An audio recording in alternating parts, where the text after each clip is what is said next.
Well,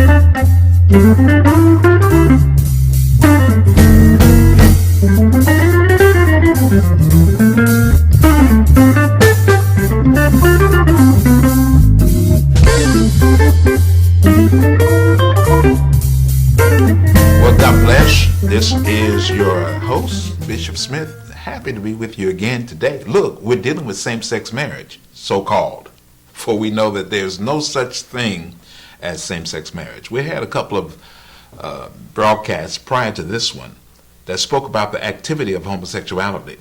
Then we spoke of the legislation of that kind of activity into laws that legitimizes a person's activity as legal.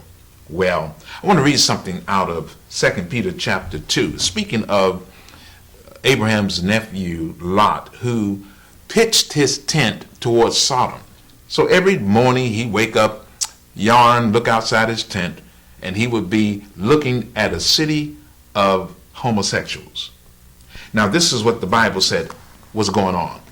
2 Peter chapter 2 verse 8 says, "For that righteous man dwelling among them, in seeing and hearing, vexed his righteous soul from day to day with their unlawful deeds." Unlawful? Now what laws were instituted? Well, if they were the laws of Moses, then Moses would have said, don't do it. God says, don't do it. But these were not the laws of Moses. Remember, Lot, Abraham, Isaac, Jacob, they were all before the Mosaic law. So what law were they breaking? Their unlawful deeds. Men having sex with men and women having sex with women. Unlawful? Whose law was that? Well, let's look at something here in Romans. In Romans chapter, let's look at chapter 2. It says in verse 14 and following, "For when the Gentiles, which have not the law," dealing with the Mosaic law, "do by nature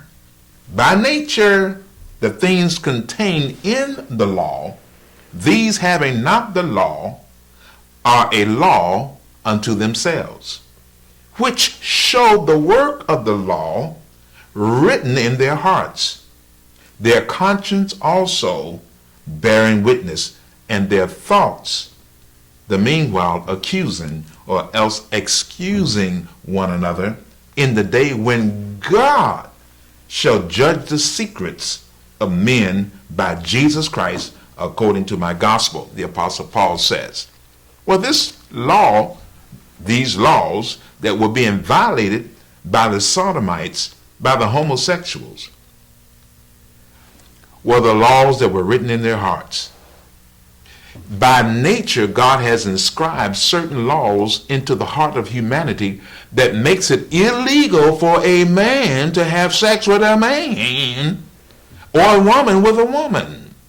And anyone that legitimizes it, hey, not just do the thing, but those who said it's okay, or I will legislate, I will make a law that will legitimize your activity. Friends, there's a violation of God's laws of nature itself. Now, the president says he's been struggling with this and it's been an evolution for him. Well, pardon the interruption. Friends, the Obama factor has been in operation for years. I don't see where these people come up with, he's just supporting homosexual same-sex marriage. He said it years ago at a big banquet where he said the day will come, we're working hard, that a man with a man or a woman with a woman will be just as admirable as a man with a woman. Look, you missed it, that's all, and you voted for the guy. That's your problem. Because God is going to get you, because He set you in a republic, a representative government, to empower people to make laws on your behalf. So you empowered the man when you voted for the man, and God is holding you responsible for every decision that that man makes. Now, granted, there are a whole lot of decisions that don't mean a whole lot to God, especially when you start doing the comparative analysis on what laws are that God instituted for the humanity factor. Now, one of them is that before you were formed in the womb, I knew thee. And before you came forth, I sanctified and ordained you a prophet to the nations. Look, he dealt with abortion. He dealt with same-sex so-called activity. All of that God instituted before Moses ever came on the scene. He dealt with that way back before man was ever formed. Yes, he told Adam before Adam was formed, while Adam was in the creative state, he created, dictated, and formated. He told Adam to be fruitful, multiply, replenish, and have subdue and have dominion. Those 5 things he told Adam. Now, how is he going to be fruitful and multiply having sex with another man? Crazy. And everybody that supported you lost your mind. And on the day of judgment, your thoughts will either accuse you or else excuse you, because God's going to judge the secrets that are in your heart by Jesus Christ, in case you think somebody else is going to be judging you. No way. So, here is a particular tract called The Marks of a Damn Fool. And there are 5 distinguishing marks of a damn fool. I would like to get this into your hand. And when you read it, it's going to really set you on, on top of things. And then, of course, there are 5 kinds of fools. And we note those in this tract as well. So you check that information on the screen.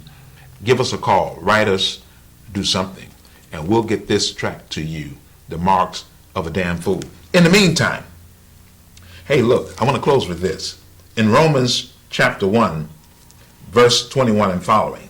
Because that when they knew God, they glorified him not as God, neither were thankful, but became vain in their imaginations. And their foolish heart was darkened. Professing themselves to be wise, they became fools, and changed the glory of the uncorruptible God into an image made like to corruptible men, and to birds, and four-footed beasts, and creeping things. Wherefore God also gave them up. God gave them up to uncleanness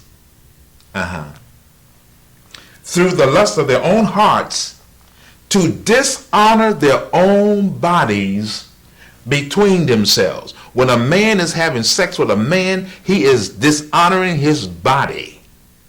He is doing damage to his body, and he deserved to die. That's what I said. That's what the scripture says. Because those that do such thing, verse 32, are worthy of death. The death sentences is in every homosexual that practice that craft. Now you say, well, I was born that way. Well, we'll get into that the next session. We want to talk about the difference between so-called born homosexual and so-called ascribing to that lifestyle.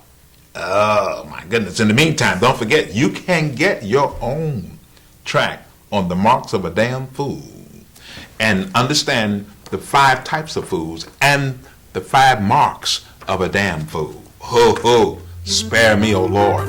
All right. Well, until the next time, this is your host, Bishop Smith saying, God bless.